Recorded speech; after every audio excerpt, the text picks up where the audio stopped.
Muito bem. Então vamos... Bom dia, Adriana. Vamos começar aqui nossa aula de hoje.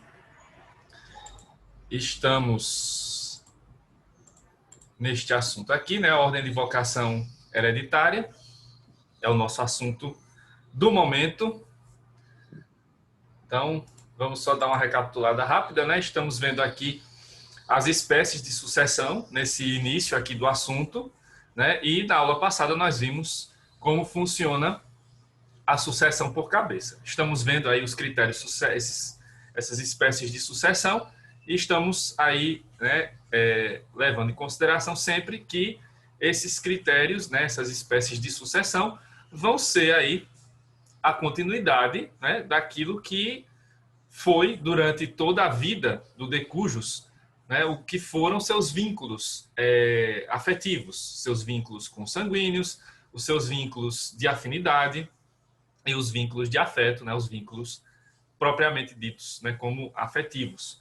E a partir daí, então, é que saem os resultados, né, que vão levar à definição de quem pode ser herdeiro, né, separando daqueles outros parentes que só acham que tem direito, mas na verdade não tem direito à herança, né? Então essa é a diferença principal que vai aparecer aqui. Então a gente já está vendo, né, essas espécies de sucessão. Já vimos que na sucessão por cabeça, que é o critério mais simples, né, vai se dividir a herança pelo número de herdeiros que lá existe, né? Claro, esses herdeiros estando no mesmo grau, no mesmo nível de parentesco, como a gente viu, né?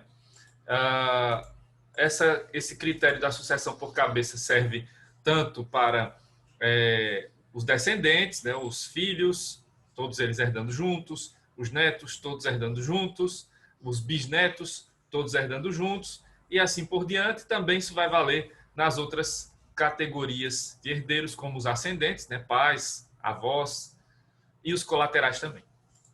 Aí a exceção vai ser o direito de representação. Vimos, então, os exemplos, né, em que eu trouxe as situações, né, do Vicente sendo absolutamente incapaz, a Laura sendo filha adotiva da Elisete, o Jaime morando, né, em outro lugar, fora, né, longe do local da morte da Decujus, a questão da morte da Dália, né, que morreu depois da Elisete. Então, essas situações que vimos aí. E a última situação, né, que não tinha mostrado, mas tinha falado, né, na aula, foi essa aí do Vicente e da Dália sendo filhos do primeiro casamento, Jaime e Laura sendo do segundo casamento. Aí vimos as soluções, né, para todas essas situações. Então, a gente vai dar continuidade, então, a essa análise, né, da ordem de vocação hereditária. E aí a gente vai para a segunda espécie de sucessão, né, segundo a doutrina. Então, já vimos a sucessão por cabeça. Agora a gente vai ver a chamada sucessão segundo a classe. Sucessão segundo a classe de herdeiros. Nessa segunda espécie de sucessão, né, por este critério sucessório, há duas classes de herdeiros, duas grandes classes de herdeiros, seguindo-se a ordem estabelecida no artigo 1829 do Código Civil. Na verdade, o que vai acontecer aqui é o seguinte: a gente tem duas, de início, né, nós temos duas grandes classes de herdeiros, uma que nós vamos chamar de herdeiros necessários e a outra que nós vamos chamar de herdeiros facultativos. Mas além dessa grande divisão entre herdeiros necessários e facultativos, a gente tem também a divisão do artigo 1829, que vai dividir os herdeiros em quatro classes, né? Que são os descendentes, os ascendentes, o cônjuge ou a cônjuge, o companheiro ou a companheira e os colaterais. Então a gente tem aí quatro classes de herdeiros que são divididas em dois grandes grupos, os herdeiros necessários e os facultativos. Aí vamos ver como é que a doutrina e o próprio código fazem essa divisão, né, dos herdeiros necessários e facultativos, colocando-os também nas quatro classes que o Código Civil estabelece no artigo 1829. Então, no artigo 1829, nós vamos ter essa sequência. Essa partezinha que está em reticências aí no inciso 1 e no inciso 2 é que tem mais coisa, né? Mas aí, como a gente está vendo ainda separadamente quem herda, então não vou falar ainda da concorrência sucessória. Essa parte final aí do inciso 1 e do inciso 2, a gente vê depois, né? Quando a gente for analisar a concorrência sucessória, porque aí vai aparecer o cônjuge, né? Mas para não confundir as coisas, porque a gente está começando ainda, né, a ver esse tema, então depois a gente vê a redação completa desses incisos. Então, o artigo 1829 do Código Civil prevê o seguinte: a sucessão legítima defere-se na ordem seguinte. Aí, inciso 1, né, primeiro lugar, aos descendentes. No segundo lugar, inciso 2, aos ascendentes. No inciso 3, ao cônjuge sobrevivente, aí entre parênteses, porque isso não está na redação do artigo, né, mas isso veio depois da decisão do Supremo, que eu vou comentar daqui a pouco, ao companheiro ou companheira também. Então, hoje seria aí o terceiro lugar, né, ao cônjuge sobrevivente e ao companheiro ou a companheira.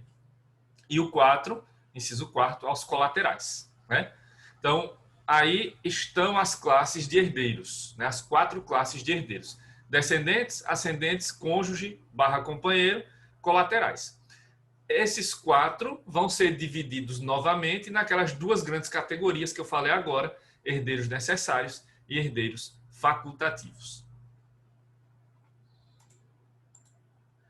Bom, por este critério, né, como a gente viu, são 2 grandes classes de herdeiros, e aí temos esses 2, que são os herdeiros necessários e os herdeiros facultativos. Os herdeiros necessários já são estabelecidos no artigo 1845 do Código Civil, e os facultativos aparecem em 2, né, dispositivos, que são os artigos 1839 e 1850 do Código Civil. Por que há essa distinção, né? Herdeiros necessários e herdeiros facultativos? Vejam só, todos são herdeiros legítimos, né? Todos são herdeiros estabelecidos de acordo com a lei, como acabamos de ver no artigo 1829, mas a presença deles nas sucessões legítimas não é sempre obrigatória. Existem alguns herdeiros que têm presença obrigatória, uma vez que têm o direito à herança, e existem outros que não têm presença obrigatória, né, a depender da sua posição na herança. Por isso que existe essa divisão: herdeiros necessários e herdeiros facultativos. Como vamos ver, né, a seguir, os herdeiros necessários, eles são assim colocados porque a sua presença é obrigatória. Então, uma vez que eles têm o direito à herança, eles têm o direito de herdar e não podem ser excluídos dessa herança, a não ser que eles renunciem à herança, né, por direito próprio, ou que sejam excluídos porque cometeram atos de indignidade ou deserdação. Mas, por outra razão, eles não podem ser excluídos, pura e simplesmente, certo? Então, os herdeiros necessários, eles são os obrigatórios. Já os facultativos, como o próprio nome já diz, eles podem ser excluídos pura e simplesmente da herança, né? Mesmo da legítima, eles podem ser excluídos pura e simplesmente, sem necessidade de se esperar pela renúncia, né, dele próprio, ou de se esperar por alguma sentença, né, que declare a indignidade ou a deserdação. A gente vai ver como é que isso funciona agora na sequência, né, na leitura desses artigos, para a gente poder diferenciar quem são os necessários e quem são os facultativos. Antes de ver os artigos, né, então vamos ver por que houve aquela divisão do artigo 1829, colocando aquelas classes de herdeiros naquela ordem, né? Descendentes primeiro, depois ascendentes, depois cônjuge ou companheiro e depois, por fim, né, os colaterais. Então, a doutrina explica isso já há muito tempo, né? Por que haveria essa divisão de herdeiros segundo a classe. Então, vamos ver quais são os argumentos mais utilizados pela doutrina, né, para justificar essa divisão, que, na verdade, é a mesma, praticamente, né, desde o Código de 16. Houve algumas mudanças, né, mas, pelo menos, as 2 primeiras classes, descendentes e ascendentes, continuam sendo sempre as prioritárias, né, desde 1916. Então, em relação à primeira classe, né, dos descendentes, o que a doutrina coloca, né, como principal argumento, né, para que eles venham em primeiro lugar, para que eles tenham preferência no recebimento da herança, deve-se ao fato, né, em razão da juventude e inexperiência de vida, além da necessidade de maior auxílio financeiro. Então, há uma presunção aqui de que quando o de cujus falece, os seus descendentes ainda não construíram a sua vida, né, financeira, a sua carreira, né, enfim, de maneira ainda plena. Então, por essa razão, esses descendentes seriam as pessoas que estariam mais necessitadas, né, para receber esse patrimônio, porque ainda não construíram a sua vida devidamente. E pode até ser, né, isso era muito comum naquela época, né, ali no século XX ainda, na primeira metade do século XX, que os descendentes fossem menores de idade, né, fossem ainda crianças, fossem adolescentes, o que ainda ocorre hoje, só que em menor medida, né, já que a tendência nesse século XXI é que a nossa população envelheça cada vez mais, né? E vai ser cada vez mais comum que tenhamos pessoas, né, com idade bastante avançada falecendo e já os seus descendentes tendo aí também uma idade, né, bem maior do que 18 anos, né? Mas ainda vale essa determinação, esse entendimento da doutrina, porque sim, ainda haverá descendentes que são menores, né? Crianças, adolescentes ou jovens, né? Pessoas que ainda estão estudando, não estão ainda trabalhando, ou trabalham, mas ganham pouco, enfim. Então, nesse contexto, né, da sociedade atual, né, do século XXI, isso vale, né, mas ainda precisa de algumas ponderações aí, né, para atualizar esse conceito. Mas, de qualquer forma, hoje ainda é cabível dizer que os descendentes são os herdeiros que mais precisam, né, desse patrimônio. Então, por essa razão, eles sempre têm preferência. Então, havendo descendentes, eles são os herdeiros, né, e excluem os demais, né, porque esse critério, essa sucessão segundo a classe, ela vai determinar que os herdeiros da mesma classe são os que recebem. Aqueles herdeiros de classes mais afastadas, né, das classes abaixo, né, das classes menores nesses graus aí, de hierarquia, não vão receber herança, né? A não ser que todos os herdeiros daquela classe não existam ou renunciem, né? Aí é que aparece, é que se abre, né, a sucessão para os demais. Bom, então os descendentes são a classe de herdeiros aqui que tem sempre preferência por essas razões, né? Porque a gente presume que eles são mais jovens, né? E que ainda não têm a sua vida plenamente construída, seja do ponto de vista financeiro, seja do ponto de vista da carreira, enfim, né? São várias razões que levam a que, né, se tenha esse argumento, né, se tome esse argumento como válido para justificar o fato dos descendentes serem os herdeiros preferenciais. Não havendo, então, descendentes, aí vamos para a segunda classe, né, que é a classe dos ascendentes. Por que os ascendentes vêm em segundo lugar? Segundo a doutrina, porque os pais, os avós, os bisavós já possuíram sua oportunidade de organizar a sua vida econômica para enfrentar as dificuldades encontradas na terceira idade. A gente sabe que nem sempre é assim, né? Principalmente nesse contexto de crise econômica que vivemos já há 7 anos, né? Desde 2014 que o Brasil está em crise, não sai dela e está longe de sair. Então, o que vemos aí é a constante perda do poder de compra dos brasileiros em geral. E isso também tem acontecido com as pessoas mais idosas, principalmente por conta, né, da política de reajuste das aposentadorias, que tem sido cada vez pior, né? Porque não se reajusta mais acima da inflação, faz-se apenas, nem é reajuste, né? Agora já é reposição de inflação e olha lá, né? Então todo mundo está perdendo poder de compra e com certeza as dificuldades encontradas na terceira idade são muito maiores hoje do que eram, por exemplo, 10 anos atrás. Então, tem dificuldades, sim, tem. Só que aqui, né, segundo a doutrina, os ascendentes teriam melhores condições que os descendentes. Por isso, não teriam preferência para receber a herança primeiro. Apesar de todos esses problemas que eu estou falando aqui, né, que acontecem com as aposentadorias, principalmente quem depende, né, daquela aposentadoria que é, né, de cerca de um salário mínimo, né, do INSS. Esses são os que mais sofrem. Pior ainda, aqueles que nem têm aposentadoria, né, e estão vivendo do Bolsa Família ou do auxílio emergencial agora, né? Então, a situação não é fácil, mas, segundo a doutrina, né, eles tiveram essa oportunidade de organizar a sua vida, né? Nem sempre tiveram, mas há uma presunção de que eles tiveram e que teriam menos dificuldades financeiras do que os descendentes, teoricamente falando. Então, por essa razão, os ascendentes viriam em segundo lugar. Então, eles só herdam na ausência dos descendentes, certo? Então, sem existência de descendentes é que aparecem, então, os ascendentes, os pais, né? Ou os avós, ou os bisavós, ou assim por diante, certo? Na terceira classe de herdeiros, nós temos o cônjuge, ou a cônjuge, né? Ou companheiro ou companheira, superstite, usa-se ainda essa expressão, né? Essa palavra estranha, mas que, né, nada mais quer dizer que o cônjuge ou companheiro sobrevivente, né? Então, aquele cônjuge ou companheiro, viúvo ou a viúva, entra na terceira classe de herdeiros, né? Quando forem herdar sozinhos. Aí, no caso, né, aparece aqui o cônjuge ou companheiro herdando, nesse caso aí como terceira classe, na inexistência de descendentes e na inexistência de ascendentes. Então, o decujus não tinha filhos, nem tinha pai, nem tinha mãe, nem tinha avô, nem tinha avó, né? Aí é que entra a viúva ou viúvo, né?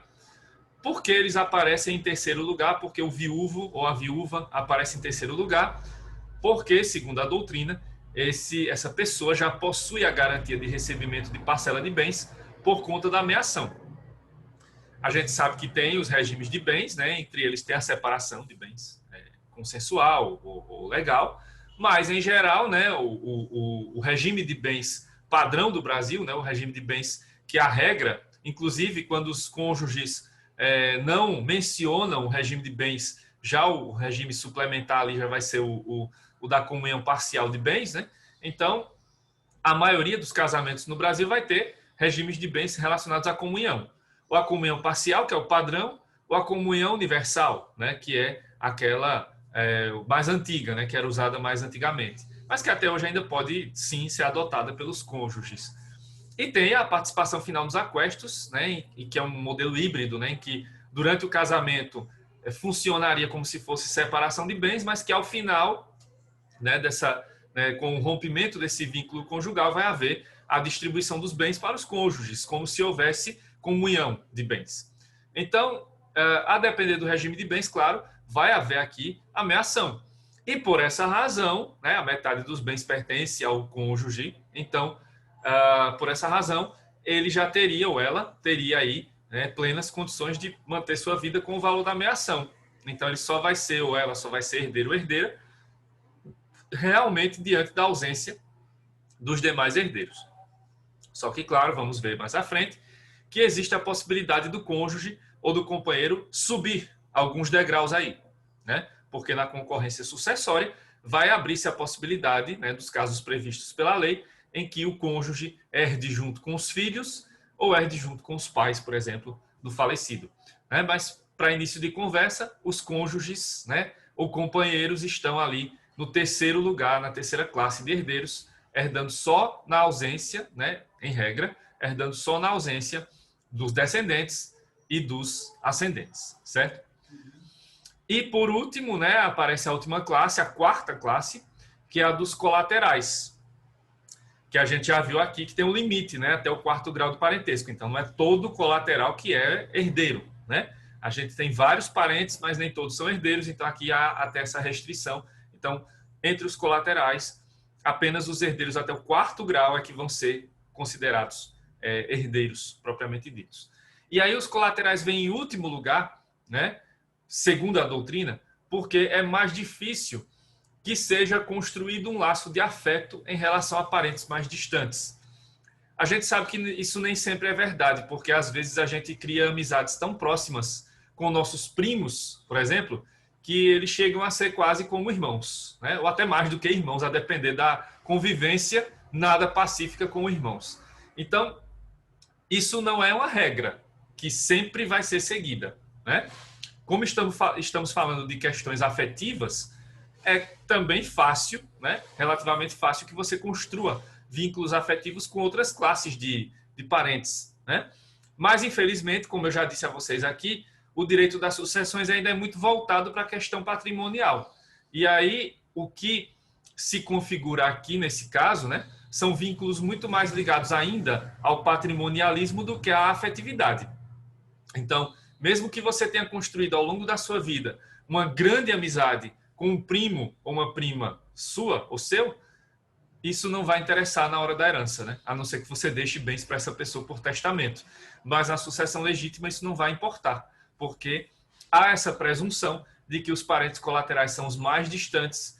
Por essa razão, presumidamente, né, é mais difícil se construir esse vínculo, né, afetivo, e por essa razão eles só estão lá em último lugar entre os herdeiros e só vão herdar na ausência dos descendentes, dos ascendentes e do cônjuge.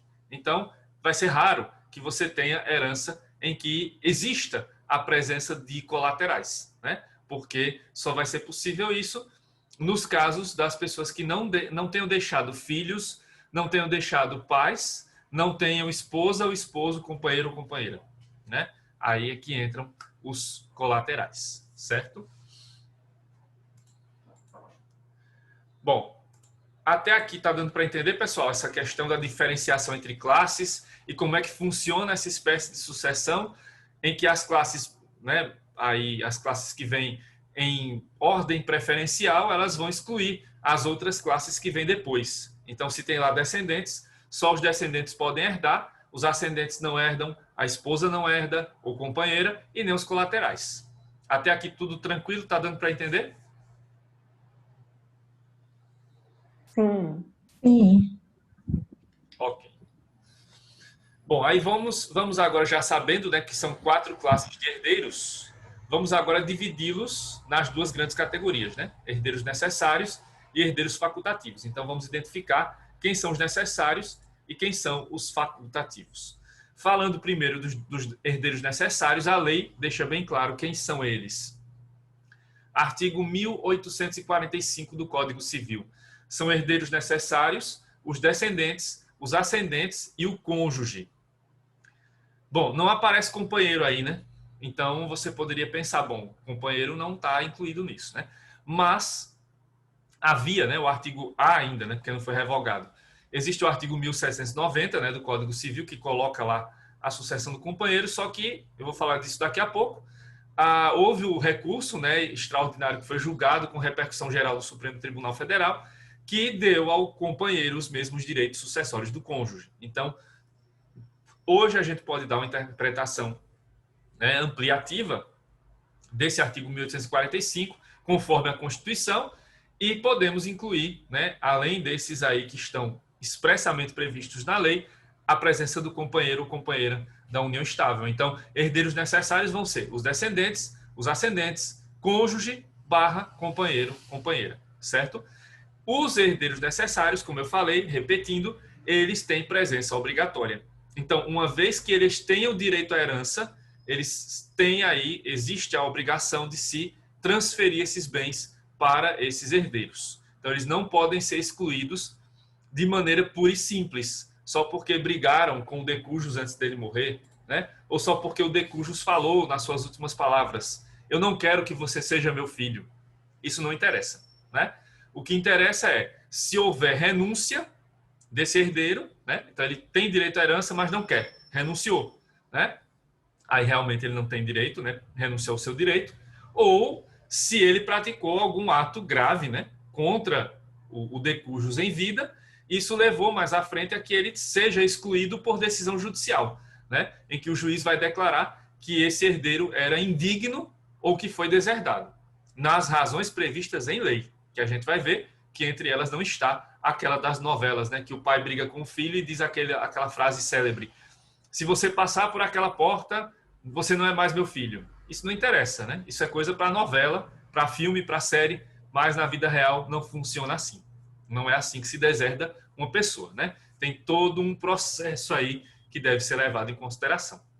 Então, os herdeiros necessários vão ser esses que só vão poder, né, ser excluídos da herança se eles próprios quiserem, ou seja, se eles renunciarem à herança, uma vez que eles têm direito a ela, ou, né, se forem excluídos por decisão judicial que declare que ele seja indigno ou que tenha sido deserdado. Só assim, né? Não pode haver, então, exclusão pura e simples desses herdeiros aí, certo? Já no caso dos facultativos, né? Aí a gente vai ver como é que funciona agora. Então, o artigo 1839 prevê: se não houver cônjuge sobrevivente, nas condições estabelecidas no artigo 1830, serão chamados a suceder os colaterais até o 4º grau. Aí, como a gente já viu, né? A 4ª classe de herdeiros, os colaterais, só aparecem na ausência de descendentes, ascendentes ou cônjuge barra companheiro. Aí é que os colaterais aparecem, E o artigo 1850 do Código Civil complementa, né, os que já vimos até agora, quando menciona o seguinte: para excluir da sucessão os herdeiros colaterais, basta que o testador disponha de seu patrimônio sem os contemplar. Então, os colaterais são os herdeiros facultativos, certo? Porque eles podem ser excluídos da herança pura e simplesmente. Apenas basta que o de cujus tenha feito um testamento em que ele tenha destinado todos os seus bens para outras pessoas que não sejam os seus parentes colaterais. Então, ele deixou bens para seus amigos, deixou bens para instituições de caridade, ele criou uma fundação, né? Destinou 100% do seu patrimônio para outras pessoas, físicas ou jurídicas. Não deixou nada para os seus primos, para os seus tios, para os seus sobrinhos, para os seus irmãos. Então, houve exclusão da herança. E ponto final. Esses herdeiros não recebem nada, não podem reivindicar nada na justiça, né? Então, os herdeiros facultativos têm essa natureza. Então, a vida dos colaterais aqui não é fácil, né? Porque além deles terem que esperar pela ausência dos outros herdeiros, né? Então não pode haver descendentes, não pode haver ascendentes, não pode haver cônjuge, ainda tem que esperar para saber se houve testamento e se nesse testamento o de cujus deixou seus bens para qualquer pessoa, menos para ele, né? Aí ele fica com as sobras. O que sobrar é dele, né? Mas se 100% do patrimônio foi deixado a título de testamento, então a espera não surtiu efeito e esse herdeiro não é herdeiro, não vai receber nada. Então, aí temos essa distinção entre herdeiros necessários, que não podem ser excluídos dessa maneira aí, do artigo 1850, e aí entre os necessários estão descendentes, ascendentes, cônjuge, companheiro, e os colaterais estão como os facultativos, que podem ser excluídos de qualquer forma, tal como estamos vendo aí, basta que não haja menção, né, desses herdeiros no testamento, e aí o de cujus deixou todos os seus bens para outras pessoas que não seus parentes colaterais, seus irmãos, tios, sobrinhos ou primos, certo? Então, é essa a divisão que ocorre aqui em relação à classe de herdeiros. Aí falando do recurso extraordinário, né, para a gente deixar bem claro aqui o posicionamento já do Supremo Tribunal Federal, né, que tem aí sido seguido, já vão praticamente 10 anos dessa decisão, né? Salvo engano, foi em setembro de 2011 a decisão, então está chegando aí já há 10 anos da comemoração dessa decisão, né, que foi paradigmática aqui para o direito das famílias e também atingiu o direito das sucessões. Então, após decisão do recurso extraordinário 646721 de 2011, em caráter de repercussão geral, houve a equiparação entre casamento e união estável, entre outros, para fins sucessórios.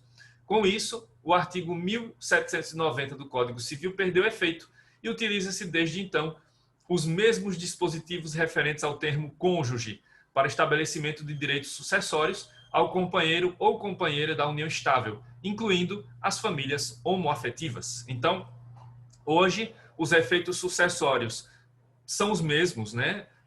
Tanto no caso do casamento, quanto nas situações em que tenhamos união estável.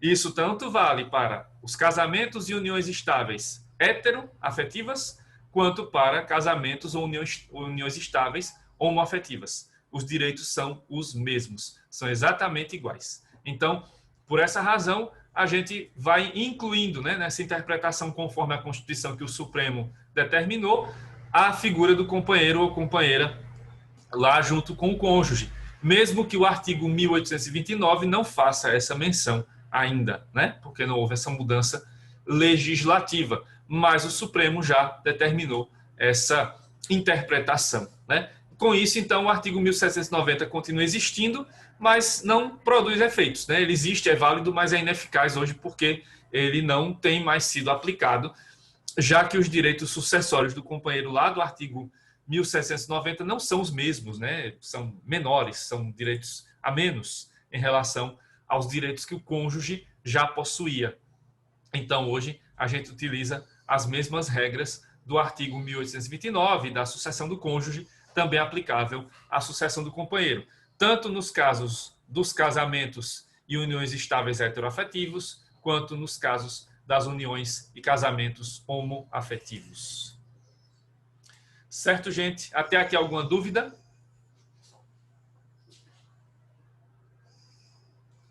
Não. Não. Não. Beleza. Então, vamos seguir para a terceira espécie de sucessão. A sucessão segundo o grau de parentesco. Então, a gente viu as classes de herdeiros, né? Descendentes, ascendentes, cônjuge, colaterais. Dentro dessas classes, existem os graus de parentesco. Então, vamos ver como isso funciona, né? Dentro de cada classe, existem graus de parentesco. Então, por esta espécie de sucessão, segundo grau, os parentes de mesma classe mais próximos preferem aos mais remotos. Então, os parentes que têm aqui o mesmo grau de parentesco vão preferir aos parentes que têm graus mais distantes. E aí, esse critério ele sempre vai funcionar dentro da classe. Então, a gente vai analisar isso quando a gente fala dos descendentes, por exemplo. Então, a gente viu lá. Agora, né, os descendentes são a primeira classe. Eles têm preferência. Mas todos os descendentes vão herdar? Não. A gente ainda vai ter que excluir mais gente aí. Lembra do que eu falei na semana passada, né? Os critérios sucessórios, as sucessões em geral, a ordem de vocação hereditária, ela tem por natureza ser excludente. Então aqui a ideia é ter poucos herdeiros. Quanto menos, melhor, né? A ideia acaba sendo essa. Só não vamos chegar ao extremo de ter só um herdeiro, mas vamos, dentro da divisão necessária, fazer exclusões também. Então, dentro da classe de herdeiros, daquela classe, descendentes, nem todos os descendentes vão herdar, né? Existem outros herdeiros que vão ter que ser excluídos. E aí a gente vai usar o critério do grau de parentesco para fazer essa exclusão, para fazer essa seleção. E nesse critério, né, nessa espécie de sucessão, os parentes mais próximos preferem aos mais remotos. Os mais próximos preferem aos mais distantes. Então, por este critério, existindo parentes mais próximos, os parentes mais distantes estão imediatamente excluídos daquela sucessão. Lembrando que essa é a regra, né? Qual é a exceção? O direito de representação. Como já foi visto aqui, em que é possível que parentes mais distantes herdem junto com parentes mais próximos. É isso? Só nos casos, claro, previstos em lei. Então, por esse critério sucessório, por essa espécie de sucessão, os herdeiros mais próximos vão excluindo os mais remotos, certo? Vamos ver como é que isso funciona. Bom, então, a previsão legal, né, dessa espécie de sucessão, da sucessão segundo grau, vai aparecer no artigo 1833, que prevê, entre os descendentes, os em grau mais próximo excluem os mais remotos, salvo o direito de representação. Então, a regra para os descendentes é essa, se bem que vai se utilizar esse mesmo critério para ascendentes e para colaterais também, né? Então, nesses casos, quando você tem a mesma classe de herdeiros, são descendentes, ou são ascendentes, ou são colaterais, os parentes em grau mais próximo vão excluindo os parentes de grau mais remoto, certo? Então, quais são os graus de parentesco? Coisa básica, né? Mas só para lembrar vocês aí. Então, em relação aos descendentes, a gente vai colocando os nossos parentes nesses graus. Vamos colocando, né, inserindo nossos parentes nesses graus de parentesco. Então, em relação aos descendentes, nós temos lá a figura do pai e da mãe que acabam falecendo. Quem são os seus herdeiros por grau de parentesco? Então, o primeiro grau de parentesco são os filhos. O segundo grau, os netos. O terceiro grau, os bisnetos. O quarto grau, os trinetos. A gente ouve muito falar no tataraneto, né? Tataravô, tataravó, tataraneto. Isso aqui é uma questão de construção cultural, né, da nossa língua portuguesa também. E à medida que a nossa população vai vivendo mais, né, vão surgindo novos graus de parentesco, né? Então, por exemplo, lá na minha infância, falava-se o tataravó, tataraneto, quando já passava da avó, ou no máximo, né, quando passava ali da bisavó. Mas hoje, você já vê cada vez mais situações, né, de famílias que têm a presença do avô do bisavô, né, da avó, da bisavó e da trisavó, né? Então, hoje, o tataravó já é usado se houver aí do 5º grau em diante, né? Porque é uma expressão usada da tetravó para frente hoje, né? Antigamente era usada mais para trisavó, bisavó. Hoje não, porque já existem realmente essas figuras na família, né? Porque é mais comum termos famílias mais longevas.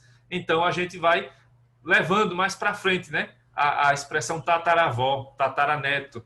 Então, hoje, só se houvesse aí do 5º grau para frente é que a gente usaria essa expressão, né? Do tataravô, tataravó, tataraneto, né? Então, a gente vai usando essas aí. Filhos, netos, bisnetos, trinetos. Aí, veja, se houver... o critério, como a gente está vendo, é sempre excludente, né?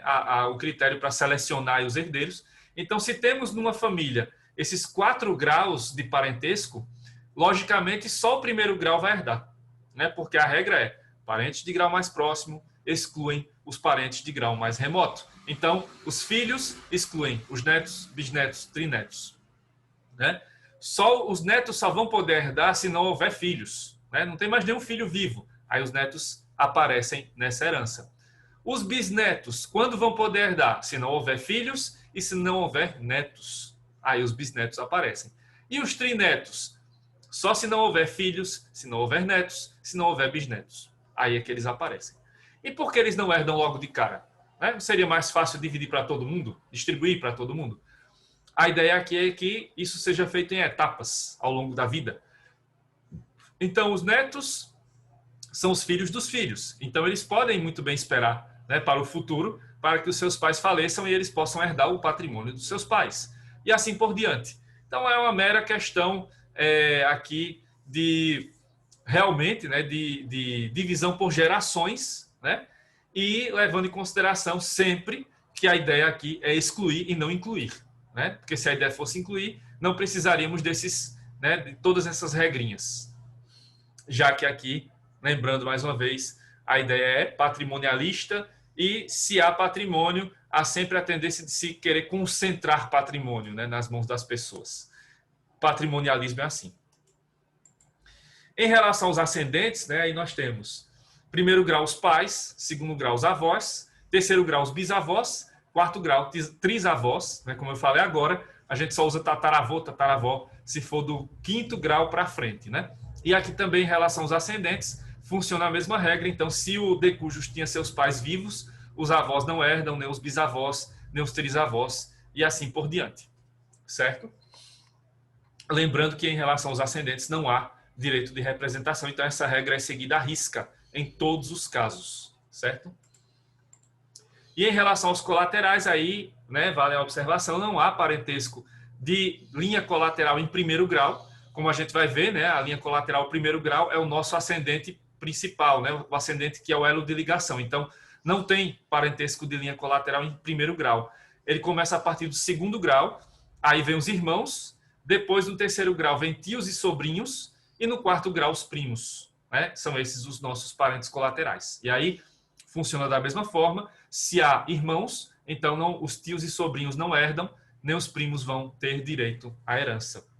É assim que funciona essa divisão em relação ao grau de parentesco, certo? Sempre valendo a regra, parentes mais próximos excluem os parentes de grau mais remoto, exceto nos casos do direito de representação. Pessoal, falta menos de 1 minuto aqui para acabar essa primeira parte da aula. Então, vou fazer aquele intervalo básico para a gravação e volto em instantes. Me aguardem aí, tá? Até já.